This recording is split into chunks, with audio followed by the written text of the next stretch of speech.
And let me say I'm a very strong supporter of your industry.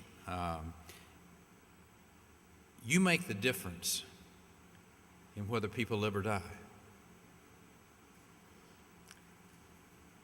I think highly of an industry that not only creates jobs and makes life better for people, invests in research.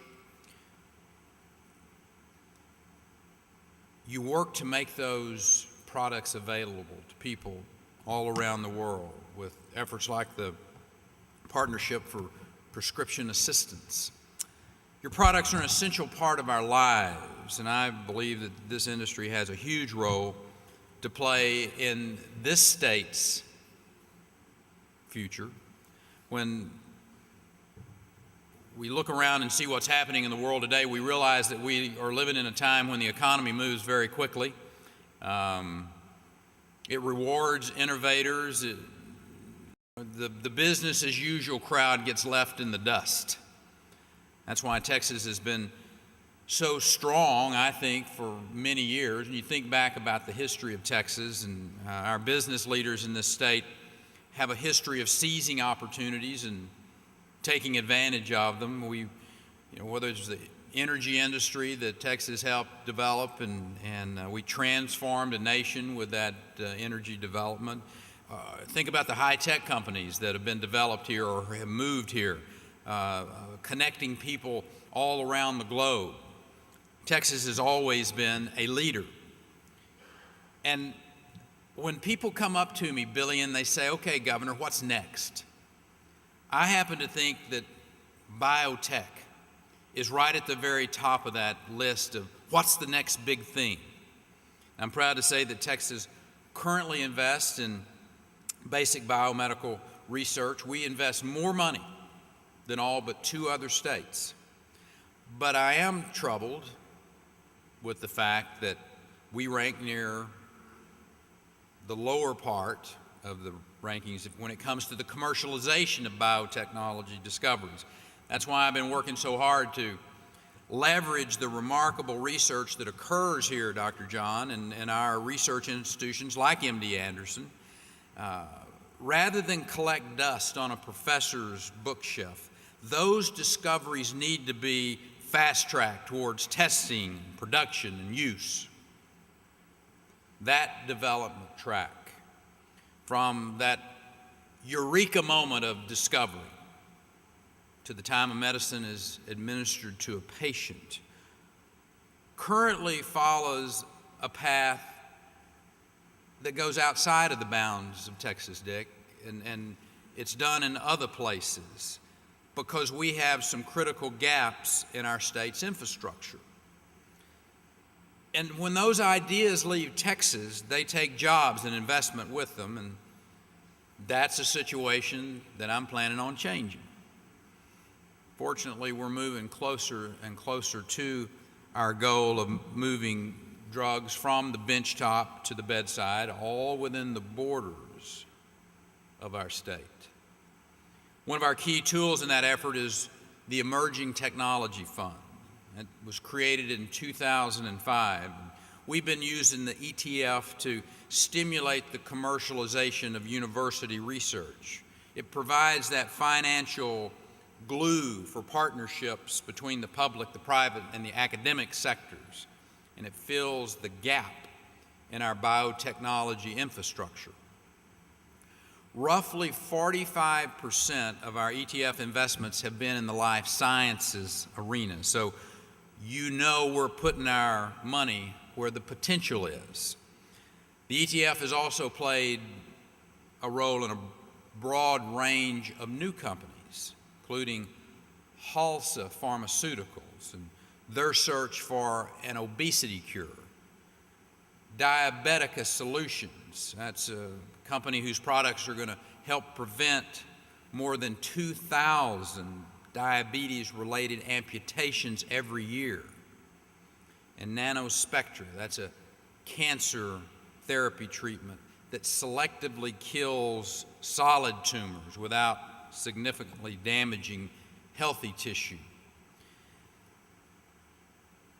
Let me share one thing with you? I make absolutely no apologies to anyone for investing in companies that are working to cure some of the greatest threats to our citizens.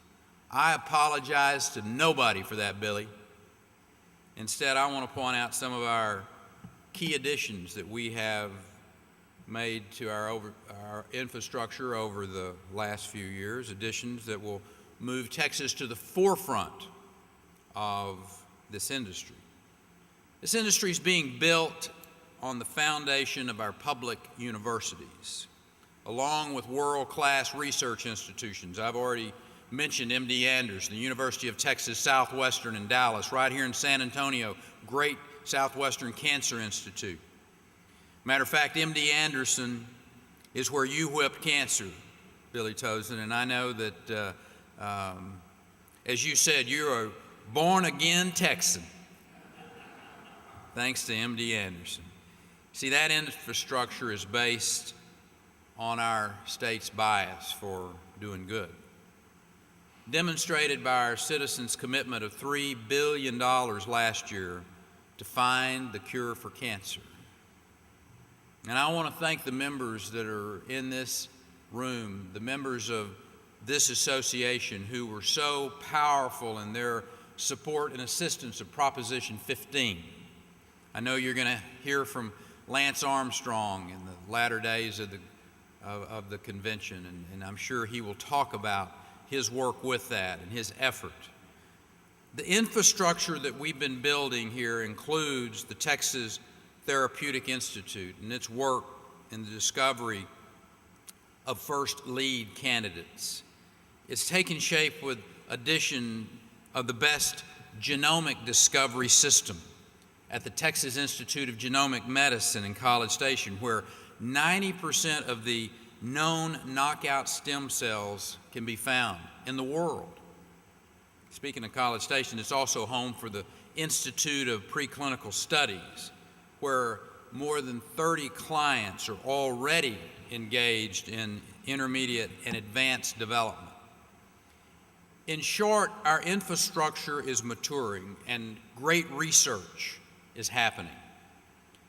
However, we will lose the enormous potential of these great Texas ideas to other states or other countries if we don't ramp up our manufacturing capability beyond our current early phase abilities.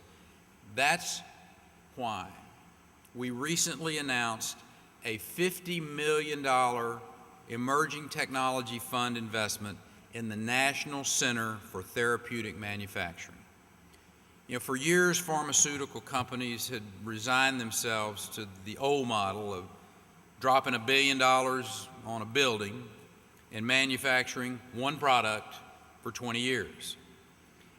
As the industry changes and therapies target smaller and smaller populations, this modular facility will enable us to offer pharmaceutical companies of every size the flexibility that's necessary to manufacture clinical-grade commercial drugs in Texas. In my estimation, this new facility is the final large piece of the pharmaceutical development track. The completion of this center will launch our state into a whole nother stratosphere of achievement. Billy, you're laughing at me. We have an ad campaign that's called Texas, a whole nother country. But it's a powerful moment, I think, in the development, not only in the pharmaceutical industry, but in our state. It will drive us to the forefront in the pharmaceutical industry. This facility will bring us one step closer to my goal of containing the entire life cycle for new drugs within our state, keeping investment, jobs, and growth in Texas where it belongs. And forgive me for being biased, but I don't think there's a better place in the world to live, to have your business, or raise your family than the great state of Texas. And Billy, you got to agree with me because you live here now. You all can join us. Join us in a place where our ongoing emphasis is on developing the infrastructure, cultivating an environment of innovative research. Texas is on its way to becoming the best place to discover cures, produce medicines, and do work that saves lives. That's a place I'm proud to call home. It's a place where you can pursue your dreams, a state where the doors are wide open for business for those who truly want to change the world. I want to say thank you again for choosing Texas and San Antonio as the location, but I want to say in a very personal way, thank you for making a difference in saving lives. God bless you.